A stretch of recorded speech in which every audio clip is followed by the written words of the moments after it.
Hello, I'm Betty White. I feel so fortunate to have had as great a career as I've had for as long as I have. Funny, smart, beautiful, and talented, Betty White became a household name early on in her acting career. Betty appeared in hit TV shows, movies, and was known for her love of animals. What do you know? Steve Betcher is a filmmaker and Wisconsin native who spent the last 10 years capturing the story of Betty White. So we went back and interviewed all the legendary stars from early television. We met Betty along the way and just fell in love with Betty and thought she was extra special and needed more attention. That's when Betcher started shaping the legendary icon's career into the film now titled Betty White, A Celebration. And she's exactly the way she's on television. She's beloved, she's amazing, she's charming.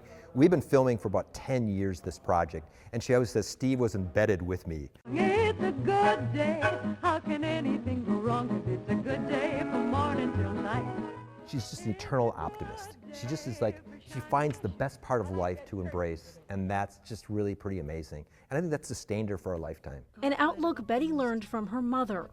She always made the point that if you look at those negatives, you spoil all the good stuff, and it goes by and it's gone and you haven't tasted it. And I really believe in that philosophy. If you don't at least notice it and accentuate the good stuff, when the bad, really tragic stuff comes along, it makes it tough to handle. Betcher says it was an honor to work on a project with someone who broke so many barriers. Dime says I hit it. Okay, you got a bet. Hey, wait a minute. Hit what? Wait. Hey.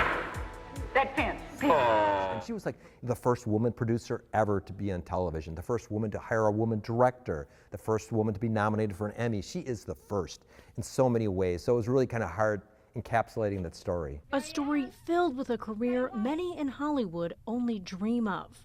And I think it's one of those things where, you know, your grandparents remember her, your parents remember, your generation remembers her. It's one of those things, whether it's Mary Tyler Moore or Hot in Cleveland or SNL or the Snickers commercial, we all know Betty. And I think she got into this pop icon sphere, you know, late in her 80s, and somehow just kind of rose in pop culture, which is amazing. Many entertainers are frozen in time, and you remember them from a certain period, but not Betty. She is like evergreen, which is amazing. We love you, we love you, we love you. Betcher says the film was originally meant to celebrate Betty's 100th birthday on January 17th, but they received tragic news of Betty's passing just weeks prior. It was shocking. I mean, we thought, okay, we're gonna cancel the film, we're not gonna go forward, it's over with. And we heard from Betty's team later in the day, and they said, Betty would want you to go forward. Betty would want this celebration to happen. And this is the only project that Betty had supported for her 100th birthday. This was it.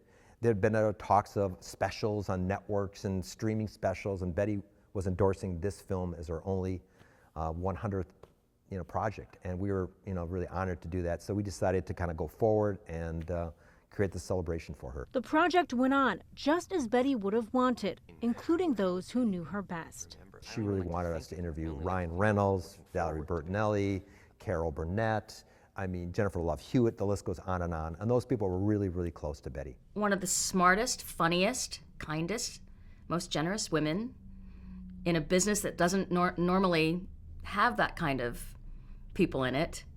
But that's how she'll be remembered. I give you my heart and my love always, and for me, you will be here forever. The one-day-only event airing in 1,500 theaters on January 17th will also feature Betty's last on-camera appearance, just days before her passing. She wanted to do a video for her fans and kind of a shout-out, a thank you, a salute to her fans, and the film begins with that little video clip 10 days before she passed away, and I think it's just really, really special. Over the course of Betty White's 80-year career, she touched the hearts of so many people across the country, but she also touched the heart of a student right here at St. Francis High School. Dominic Dean is a junior who grew up watching Betty on TV. So I used to watch it with my two grandmas on television, and Betty White was on the show Golden Girls. So I wanted to write a letter to her. Dominic wrote a letter to Betty for an assignment. And my teacher sent it off to her. and it came in her mailbox, and I was very super surprised about it and shocked.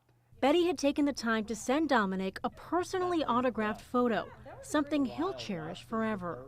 I was like super surprised. I had so much energy, and she just loves her fans so much, and I love her positivity and energy she has in herself with fans.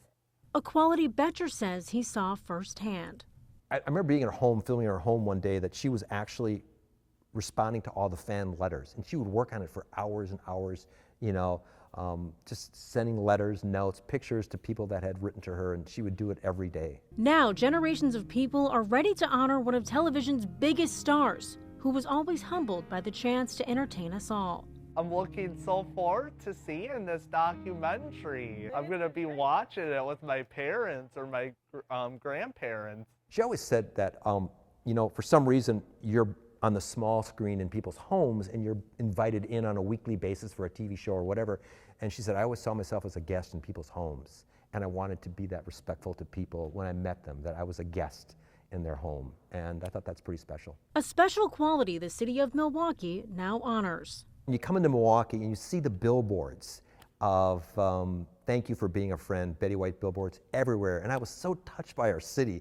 It's like, it was so sweet to see that. I actually called Betty's friends and Betty's colleagues and said, hey, this is what Milwaukee's doing. And they were all so moved by it. So thank you, Milwaukee. A thank you for being a friend and a great actress until the very end. Now don't you go away. We'll be right back after this commercial message.